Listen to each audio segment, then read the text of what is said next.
Hi one இந்த வீடியோவில் நம்ம என்ன பார்க்க போகிறோம் அப்படின்னா ரவுண்டு 1 ஒரு வழியாக சாய்ஸ் ஃபில்லிங் முடிஞ்சு நல்லா பண்ணாங்களான்னு கேட்டிங்கன்னா அவங்க ஒரு சிலர் சுமாராக பண்ணி நல்லாவே பண்ணாமல் ரவுண்டு 1 மாணவர்கள் வந்து பார்த்திங்கன்னா நாட் அலர்ட் நிறைய பேர் வந்திருக்கு, டிக்ளைன் கொடுக்க வேண்டிய நிலைமை வந்துச்சு. ஸோ இதெல்லாம் எதனால் காரணம் அப்படின்னா முதல்ல சொன்ன மாதிரி சாய்ஸ் ஃபில்லிங் வந்து பார்த்திங்கன்னா நான் சொல்லியிருக்கேன் என் நம்பர் ஆஃப் சாய்ஸ் நிறைய சாய்ஸ் போடலான்னு சொன்னேன். ஆனால் ரவுண்ட் 1 மாணவர்கள் நிறைய பேர் அந்த சிஎஸ்சி மட்டுமே நம்பி பெரிய பெரிய காலேஜில் போட்டாங்க நாட் அலர்ட். சில பேருக்கு பிடிக்காத காலேஜ் நீங்கள் தான் சாய்ஸ் ஃபில்லிங் போட்டிருப்பீங்க, உங்களுக்கு விருப்பப்பட்டு தான் போட்டிருப்பீங்க, ஏன் டிக்ளைன் பண்ணுறீங்க? அப்போது டிக்ளைன் பண்ணுறீங்கன்னா அப்போ சம்திங் எல்ஸ் பிடிக்காத ஏதாவது வச்சுருக்கீங்க. அதுதான் சொல்கிறேன், ஒரு மைண்ட் செட் கரெக்டாக இருக்கணும். நீங்கள் வந்து ஒரு சாய்ஸ் ஃபில்லிங் போடும்போது ஒரு 50 சாய்ஸ் 100 சாய்ஸ் போடுறேன்னா அந்த 100 சாய்ஸுமே நமக்கு வந்து பிடிக்குமான்னு பாருங்கள். எந்த சாய்ஸ் கிடைக்குன்னு சொல்ல முடியாது. இப்போ எல்லாமே கட் ஆஃப் இன்க்ரீஸு. ஸோ அதனால் எல்லாமே மாறிடுச்சு. போன வருஷத்தோட அப்டேட் எல்லாம் நம்ம வந்து ரிசர்ச் பண்ணி கம்பேர் பண்ணியெல்லாம் பார்க்கக்கூடாது. ஸோ அந்த மாதிரி தான் இப்போ போயிட்டுருக்கு. ஸோ அதனாலேயே நிறைய பேருக்கு நாட் அலர்ட் வந்து நாட் அலர்ட் கேண்டிடேட் ரவுண்ட் 1 மாணவர்கள் கவலைப்படாதீங்க. கீழே ஒரு கூகுள் ஷீட் வச்சுருக்கேன், ஃபில் பண்ணுங்கள். நம்ம டவுட்ஸ் எதாவது இருந்தால் நான் வந்து உங்களுக்கு பேசுகிறேன் ஃபோன் கால்ஸில், அதுக்காக தான். ஸோ அதனால் ரவுண்ட் 1 மாணவர்கள் பயப்பட வேண்டாம். நீங்கள் 26ஆம் தேதி வந்து பார்த்திங்கன்னா ஜூலை 26 வந்து அப்வோர்ட் ரிசல்ட்டுக்கு வெயிட் பண்ணுறீங்க. நாட் அலர்ட் மாணவர்களும் வெயிட் பண்ணுவீங்க, அக்செப்டன் அப்போடு வெயிட் பண்ணுவீங்க, அண்டு டிக்ளைன் அப்போடும் வெயிட் பண்ணுவீங்க. நாட் அலர்ட் வந்தவங்களுக்கு நல்ல ரிசல்ட் வரும், பயப்படாதீங்க. ஏன்னா நிறைய பேர் அப்டேட் கொடுப்பாங்க. அதனால் நமக்கு வந்து கண்டிப்பாக ஏதோ ஒரு காலேஜ் கிடச்சிரும், சரிங்களா? பெரும்பாலும் கிடச்சிரும். எனக்கு தெரிஞ்ச ஒரு 10% ஸ்டூடெண்ட்ஸ்க்கு மட்டும்தான் உங்களுக்கு நாட் அலர்ட் வந்தவங்க அந்த காலேஜ் கிடைக்காம செகண்ட் ரவுண்டுக்கு வந்துடுவீங்கன்னு நினைக்கிறேன். எதாக இருந்தாலும் பாசிட்டிவாக நடக்கும், பயப்படாதீங்க. ஸோ ரவுண்டு 1 முடிஞ்சிருச்சு. ரவுண்டு 1க்கான அலாட்மெண்ட் ஆர்டரும் இன்றைக்கி வந்துருச்சு. எங்கெல்லாம் என்னெல்லாம் போகணும் என்னெல்லாம் பண்ணணும்னு காலையிலே வீடியோ போட்டாச்சு. ஸோ ரவுண்டு 1 பண்ண மிஸ்டேக்ஸ் என்ன அப்படிங்கிறது பார்த்தீங்கன்னா ரவுண்ட் 2க்கு நான் சொல்கிற ஒரே ஒரு விஷயம், ரவுண்ட் 2 பற்றி தான் இப்போ பேச போகிறேன். ஒரே ஒரு விஷயம் என்னென்னா சாய்ஸஸ் கம்மியாக போட்டது, கம்ப்யூட்டர் சயின்ஸ் மட்டுமே நம்பி அடுத்து ஈஸி வச்சிங்க.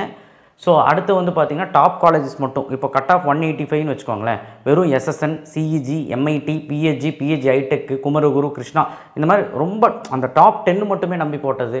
ஸோ இதெல்லாமே வச்சு போட்டதுனால தான் நம்ம வந்து நம்பர் ஆஃப் சாய்ஸஸ் அதிகமாக கொடுக்கணும், காலேஜஸும் அதிகமாக கொடுக்கணும், அண்ட் கோர்சஸும் அதிகமாக கொடுக்கணும்னு சொல்லியிருந்தோம். இப்போ கோர்சஸில் EEE, ECE, E&I வரைக்கும் வைக்க சொல்லியிருந்தோம். இல்லை ஒரு சிஎஸ்சினாலும் சிஎஸ்சிலே நிறைய கோர்ஸ் இருக்குது, அது வைக்க சொல்லியிருந்தோம். ஆனால் எல்லாருமே மெயினாக சிஎஸ்சி வச்சாங்க. அடுத்து IT, ADS அவ்வளோதான், அதோடு நிப்பாட்டிட்டாங்க. ஈஸியோடு நிப்பாட்டாங்க. EEE எல்லாம் யாருமே வைக்கல. பெரும்பாலானவர்கள் EEE வந்து விரும்பவே இல்லை. அதேமாதிரி மெக்கானிக்கல் சிவில் பெரும்பாலானவங்களும் விரும்பலை. ஒரு கொஞ்சம் பேர் தான் வந்து பார்த்திங்கன்னா ஒரு 10% ஸ்டூடெண்ட்ஸ் தான் வந்து அந்த மாதிரி வச்சுருப்பாங்க கோர் பிரான்ச்சஸ். ஸோ அதனால் ரவுண்ட் 2க்கு பெரிய அட்வான்டேஜ் என்னென்னா சீட் ட்ரான்ஸ்ஃபர் ஆகிருக்கு. என்னெல்லாம் சீட்னா மெக்கானிக்கல், சிவில், EEE, E&I, அதுக்கப்புறம் வந்து biotechnology, chemical engineering, robotics automation, automobile. So இந்த மாதிரி பல கோர் பிரான்ச்சஸ் இருக்குது. அது எல்லாமே டயர் 1ல் கண்டிப்பாக முடிஞ்சிருக்க வாய்ப்பே கிடையாது. முக்கியமாக இந்த குமரகுரு PG காலேஜ்லாம் டெக்ஸ்டைல் டெக்னாலஜி, ஃபேஷன் டெக்னாலஜி யாரெல்லாம் படிக்கணும்னு விரும்புகிறீங்களோ அதெல்லாமே முடிய வாய்ப்பே கிடையாது. ஸோ இது எல்லாமே இருக்கும். ஸோ இது எல்லாமே வந்து பார்த்திங்கன்னா நமக்கு அப்படியே ட்ரான்ஸ்ஃபர் ஆகுது ரவுண்ட் 2க்கு. இதெல்லாம் அட்வான்டேஜ். டயர் 1 இந்த டயர் 1 லிஸ்ட்டில் என்னெல்லாம் காலேஜில் என்னெல்லாம் சீட் இருக்குன்னு நாளைக்கு நான் ஒரு வீடியோ போடுறேன், அப்போ உங்களுக்கு ஒரு ஐடியா கிடைக்கும். அதே மாதிரி ரவுண்ட் 2க்கான சாய்ஸ் லிஸ்ட்டும் போடுறேன், சரிங்களா? இப்போது ரவுண்டு 2ல் பற்றி பேசுவோம். ரவுண்டு 2 பயத்தில் இருப்பீங்க. கிட்டத்தட்ட வந்து பார்த்திங்கன்னா 98,565 பேர் இருக்கீங்க. இந்த கட் ஆஃப்லேருந்து இந்த கட் ஆஃப் வரைக்கும் கூப்பிட்ருக்காங்க. நான் வந்து இங்கே சொல்லக்கூடிய விஷயம் என்னென்னா 178லேருந்து 170 முடி ஓரளவுக்கு தான் பிரச்சனை, எந்த பிரச்சனையும் இல்லை. ஒரு 70-80 சாய்ஸ்க்கு மேலேயே நீங்கள் வச்சிங்கன்னா, நீங்களும் ஒரு 100 சாய்ஸ் வைக்கலாம், வச்சிங்கனாலே உங்களுக்கு நல்ல சீட் கிடச்சிடும். ஆனால் காலேஜஸும் கோர்ஸும் அதிகமாக வைக்க ட்ரை பண்ணுங்கள். இப்போ நீங்கள் வந்து கோயம்புத்தூர் ஜோனில் மட்டும்தான் பார்க்குறேன்னு வச்சுக்கலாமே. கோயம்புத்தூர் ஜோன்லேயே வந்து ஒரு 10லேருந்து 15 காலேஜ் வைக்க ட்ரை பண்ணுங்கள். அதே மாதிரி சென்னை, கோயம்புத்தூர் ஃபுல்லாக பார்க்குற மாதிரி தான் உங்களுக்கு வாஸ்ட் சாய்ஸஸ் கிடைக்கும். ஸோ அதனால் மொத்தமாக ஒரு சென்னை, கோயம்புத்தூர் அந்த மாதிரி வைக்கிற மாதிரி இருந்தால், அதாவது எந்த ஊரில் கிடச்சாலும் பரவாயில்ல அப்படி வைக்கிற மாதிரி இருந்தால் ஒரு 20 காலேஜ் பக்கம் வைக்க ட்ரை பண்ணுங்கள். ஏன் நான் சார் 20 காலேஜில் வைக்கணுமா, ஏன் அவ்வளோ நான் சொல்கிறேன்னு, நிறைய காலேஜஸ் இருக்குது. டயர் 1ல் குறிப்பிட்ட ஒரு காலேஜஸ் மட்டும்தான், சில காலேஜ் மட்டும் 90% சீட் ஃபில்டு. மித்தபடி வந்து பார்த்திங்கன்னா அந்த கோர் பிரான்ச்சஸில் அப்படியே தான் இருக்குது. ஸோ இது எல்லாமே நமக்கு வந்து ரிப்போர்ட் வந்தால் தான் தெரியும். வேக்கன்சி லிஸ்ட்டு ஜூலை 26ஆம் தேதி வந்தால் தான் தெரியும். ஸோ இருந்தாலும் நான் வந்து எதில் இருக்குன்னு தோராயமாக வந்து பார்த்திங்கன்னா நாளைக்கு லிஸ்ட்டு கொடுக்குறேன், ஓகேவா? அதை வச்சு நம்ம வந்து கணிச்சிக்கலாம். டயர் 1ல் அது ஒன்று பார்த்துக்கலாம். இன்ட்ரெஸ்ட் இல்லைனா டயர் 2வில் போயிட்டு, டயர் 2 கல்லூரியில் போயிட்டு நல்ல நல்ல கல்லூரியில் இருக்குது, இன்னுமே இருக்குது. ஸோ அந்த கல்லூரியில் போயிட்டு நம்ம CSC, ECE போன்ற கோர்ஸுகள் நம்ம எடுத்துக்கலாம். இருந்தாலும் நான் சொல்கிற அறிவுரைகள் என்னென்னா 170 முடி ஓகே, 170 கீழே இருக்கிறவங்க 143லேருந்து 170 கீழே இருக்கிறவங்க சத்தியமாக நான் சொல்கிறேன் சிஎஸ்சி இசி மட்டும் நம்பி வச்சிங்கன்னா நாட் அலர்ட் வரக்கான வாய்ப்புகள் அதிகமாக இருக்குது. ஏன்னா எல்லாருமே நல்ல காலேஜ் தான் வைக்கணும்னு நினச்சி குறிப்பிட்ட ஒரு 20 காலேஜ் 15 காலேஜ் தான் ஃபோக்கஸ் பண்ணுவீங்க. அதனால தான் சொல்கிறேன். ஸோ நீங்களும் ரவுண்டு 1 பண்ண தப்ப நீங்கள் பண்ணாதீங்க. அதே மாதிரி டயர் 1 காலேஜஸ் வந்து பார்த்திங்கன்னா நான் சொன்ன மாதிரி இதெல்லாம் இருக்க வாய்ப்பு இருக்குது. அண்ட் டயர் 2ல் வந்து பார்த்திங்கன்னா ஃபுல்லாக சீட் இருக்கும், நிறைய சீட்ஸ் இருக்கும். டயர் 3 வந்து ஃபுல்லாக சீட் இருக்கும். இப்போது ரவுண்டு 1க்கு பார்த்திங்கன்னா அங்கே வந்து அவங்க சாய்ஸ் ஃபில்லிங் பண்ணும்போது அவங்க கம்யூனிட்டிலையும் ஓசிலையும் சீட்டு காட்டுற மாதிரி அங்கே போட்டிருக்கும். அவங்க சாய்ஸ் ஃபில்லிங் எல்லாமே கிளிக் பண்ணும்போது 1 2 3 அப்படின்னு வந்திருக்கும். ஆனால் ரவுண்ட் 2க்கு என்னவா இருக்குன்னா நிறையா காலேஜஸில் நிறைய கோர்சஸ், அதுவும் மெயினாக டயர் 1 காலேஜஸில் கோர்சஸ் வந்து பார்த்திங்கன்னா முக்கியமாக இசிஇ சிஎஸ்சியெல்லாம் வந்து பார்த்திங்கன்னா சீட்டு முடிஞ்சிருக்கும். அப்போ ஓசிலையும் 0 காட்டும், அவங்க கம்யூனிட்டிலையும் 0 காட்டும். அப்படி காட்டும் போது நம்ம சாய்ஸஸ் அங்கே வைக்க முடியாதுன்னா இப்படி ஒரு டிசேபிள் சிம்பிள் காட்டும். சாய்ஸஸே கொடுக்க முடியாது. சரிங்களா? அப்போ சாய்ஸஸே கொடுக்க முடியாதுன்னா ஏன் கொடுக்க முடியாதுன்னா அங்கே சீட் இல்லை. ஸோ இது வந்து ரவுண்ட் 2க்கு நடக்கும். சரிங்களா? அப்போ ஆட்டோமேட்டிக்காக வந்து அடுத்த ஆப்ஷனுக்கு நீங்கள் போகணுன்னு அர்த்தம். ஸோ இது வந்து ஒரு ரவுண்ட் 2க்கு ஒரு பெரிய விஷயமா இருக்கும். ஏன்னா சிலவங்க நினைப்பாங்க ரவுண்ட் என்னடா இது சீட்டு கிளிக் பண்ண முடியல, அது வந்து ரவுண்ட் 2க்கு இருக்கும். அதே மாதிரி டயர் 3ல் வந்து ஃபுல்லாக இருக்கும். நீங்கள் வந்து டயர் 2ல் வரைக்கும் வந்து பார்த்திங்கன்னா ட்ரிபிள் வரைக்குமே நீங்கள் வைக்கலாம். மெக்கானிக்கல் சிவில் இன்ட்ரெஸ்ட் இருந்தால் நீங்கள் வைக்கலாம். சரிங்களா? டயர் 3ல் வந்து சிஎஸ்சி மாதிரி கோர்சஸ் ஒரு 160 கீழே வரவங்க டயர் 3ல் சிஎஸ்சி ட்ரை பண்ணலாம். நான் ஏன் சொல்கிறேன்னா நீ கொஞ்சம் கீழே இறங்கி வரணும். நீ இந்த ஒரு குறிப்பிட்ட காலேஜஸ் மட்டும்தான் வச்சுருந்தீங்கன்னா கண்டிப்பாக லிஸ்ட் வச்சுருந்தா கிடைக்க வாய்ப்பே கிடையாது. ஏன்னா கட் ஆஃப் ரொம்ப இன்க்ரீஸ் ஆகிருக்கு, ஆளுங்களும் ரொம்ப ஜாஸ்தியாக இருக்காங்க இதில். அதுவும் 7.5 ரிசர்வேஷனில் ரவுண்டு 1ல் நல்லாவே வந்து 2600 பேர் பார்ட்டிசிபேட் 2400 பேர் சீட் எடுத்துட்டாங்க. ஸோ ரவுண்டு 1ல் எல்லாம் நல்லா பண்ணாங்க. ஆனால் ரவுண்ட் 2ல் 16259 பேர் இருக்காங்க. இவங்களுக்கு எல்லாத்துக்கும் சீட் கிடைக்குமான்னு கேட்டால் மொத்தமாகவே 7.5 ரிசர்வேஷன் 16000 சீட் தான். ஸோ அப்படிங்கிறப்போ 7.5 ரிசர்வேஷனுக்கு அந்த அடித்து பிடிக்கிறதுக்கு நிறைய போட்டி இருக்கும். ஸோ எனக்கு தெரிஞ்ச ஒரு 8000லேருந்து 10000 பேர் சீட் எடுப்பாங்கன்னு நினைக்கிறேன். முடியலன்னா ஜென்ரலில் ஏதாவது நல்ல கல்லூரி எடுக்க ட்ரை பண்ணுங்கள், அவ்வளோதான். நீங்கள் அப்படி யோசிச்சு வைங்க. ஓகேவா? ஸோ 98,565 மெம்பர்ஸ் இதில் பார்ட்டிசிபேட் பண்ணுறீங்க. ஸோ மொத்தத்தில் ரவுண்டு 2 கூட ரவுண்டு 1 வருவாங்க. அது எப்படி சார் அப்படின்னு கேட்டால் ரவுண்டு 1 நாட் அலர்ட் வந்தவங்களுக்கு அப்போர்ட் ரிசல்ட்டில் 26ஆம் தேதி அவங்களுக்கு எந்த காலேஜும் கிடைக்கலன்னா ரவுண்ட் 2க்கான லிங்க் ஓப்பன் ஆயிரும், உங்கள் கூட ஜாயின் ஆயிடுவாங்க. அதே மாதிரி டிக்ளைன் அப்போர்டு கொடுத்தவங்க டிக்ளைனில் அப்போர்டில் எதுவும் கிடைக்கலன்னா ஆட்டோமேட்டிக்காக அவங்க ரவுண்ட் 2 லிங்க் ஓப்பன் ஆகிடும். ஜூலை 26ஆம் தேதி உங்கள் கூட பார்ட்டிசிபேட் பண்ணுவாங்க. அது எவ்வளோ பேர் வராங்க அப்படிங்கிறது சொல்கிறேன். ஸோ அது மாதிரி டிக்ளைன் அண்ட் நெக்ஸ்ட் ரவுண்டு போகிறவங்க, அதாவது டேரெக்டாக டிக்ளைன் பண்ணி நெக்ஸ்ட் ரவுண்ட் போகிறவங்களும் இருப்பாங்க. ஸோ மொத்தமாக ஒரு ரவுண்டு 1ல் மட்டுமே எனக்கு தெரிஞ்ச ஒரு 2000லேருந்து 3000 பேர் வர்றதுக்கான வாய்ப்புகள் இருக்குது ரவுண்ட் 2க்கு. ஸோ ரவுண்ட் 2ல் மொத்தமாக இவ்வளோ பேர், அது கூட ப்ளஸ் ஒரு 3000 மெம்பர்ஸ் ரவுண்ட் 1லேருந்து வர்றக்கு வாய்ப்பு இருக்குது. சார் பயமாக இருக்குது சார், இவங்க வந்தாங்கன்னா சீட் எடுத்துருவாங்க. ஏன்னா ரவுண்ட் 1காரங்களுக்கு தான் முன்னுரிமை ஜாஸ்தி, அவங்க தான் ரேங்க் முன்னாடி இருக்காங்க. ஸோ எந்த சீட் இருந்தாலுமே அவங்களுக்கு தான் ஃபஸ்ட்டு கிடைக்கும்.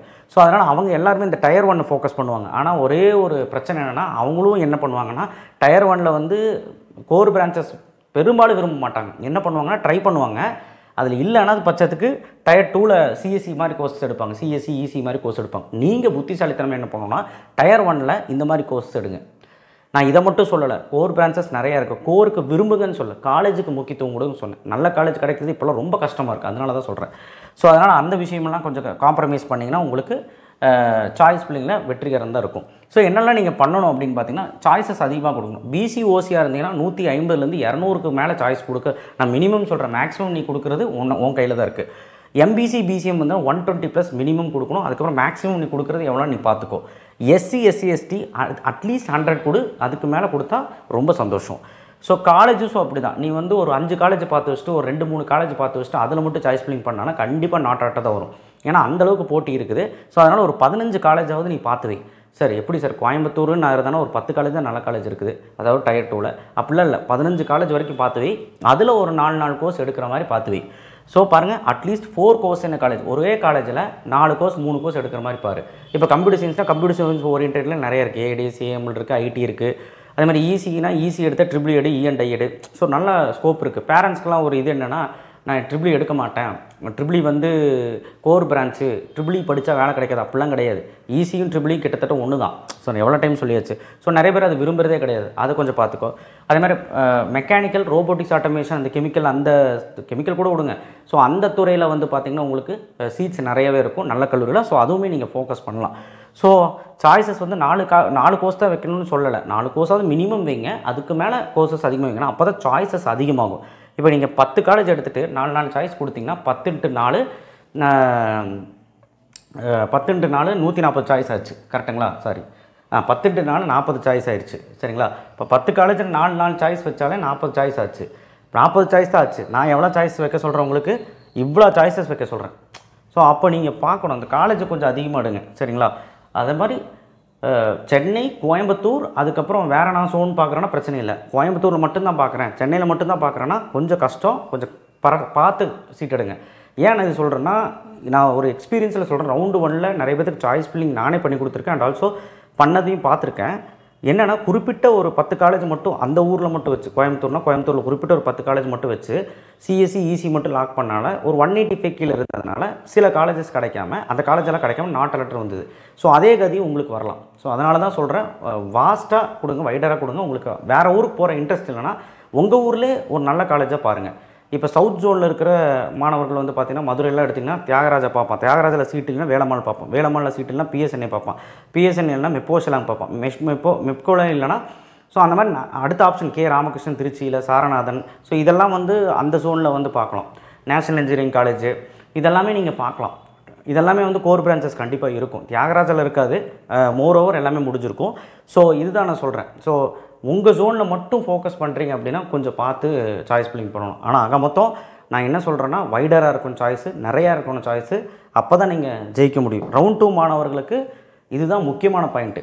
நீங்கள் வந்து சாய்ஸ் அதிகமாக கொடுக்கணும். கண்டமேனி கொடுக்காம கரெக்டாக உனக்கு 100 சாய்ஸ் வைக்கிறியா, 100 சாய்ஸுமே உனக்கு பிடிச்ச மாதிரி வை. ஏன்னா திடீர்னு வந்து கம்ப்யூட்டர் 90வது சாய்ஸ் உனக்கு கொடுத்ததுன்னா 90வது சாய்ஸும் நீ எடுக்கிறதுக்கு ரெடியாக இருக்கணும்.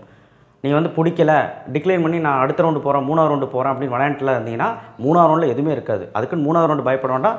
வேக்கன்சி லிஸ்ட் வந்தால் தான் எல்லாமே பேச முடியும். ஸோ அதனால் கொஞ்சம் தைரியமாக இருங்க. ஸோ அதனால தான் நாளைக்கு வந்து உங்களுக்கு முடிஞ்ச அளவுக்கு டயர் 1ல் என்னெல்லாம் சீட் இருக்கும் அப்படின்னு சொல்லி ஒரு லிஸ்ட்டு கொடுக்கலாம்.